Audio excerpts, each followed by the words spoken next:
আগামীতে জাতীয় নির্বাচনের দিনই গণভোট, 4 প্রশ্নে দিতে হবে হ্যাঁ না ভোট। জাতির উদ্দেশ্যে ভাষণে প্রধান উপদেষ্টা, দলগুলো ঐক্যবদ্ধ না থাকলে মহাবিপদের শঙ্কা।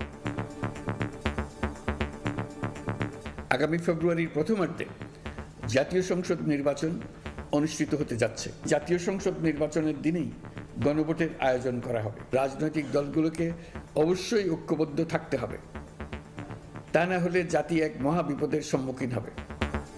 স্বাক্ষরিত জুলাই সনদ লঙ্ঘন করেছেন প্রধান উপদেষ্টা, অভিযোগ বিএনপির। আদেশে গড়মিল থাকার দাবি, একই দিনে নির্বাচন ও গণভোটে সংকট বাড়ার আশঙ্কা জামায়াতের। জুলাই জাতীয় সনদ যেভাবে গৃহীত হয়েছে, এখান থেকে বিচ্ছিন্ন হওয়া মানে হচ্ছে এই জুলাই জাতীয় সনদের লঙ্ঘন করা, এবং লঙ্ঘন কে করছেন? যিনি মাননীয় প্রধান উপদেষ্টা নিজে স্বাক্ষর করেছেন তিনি। আনুপাতিক প্রতিনিধিত্ব, এটা কিন্তু আমাদের দেশের সাধারণ মানুষ কিচ্ছু বোঝে না। একই দিনেই তাকে ওই সিদ্ধান্ত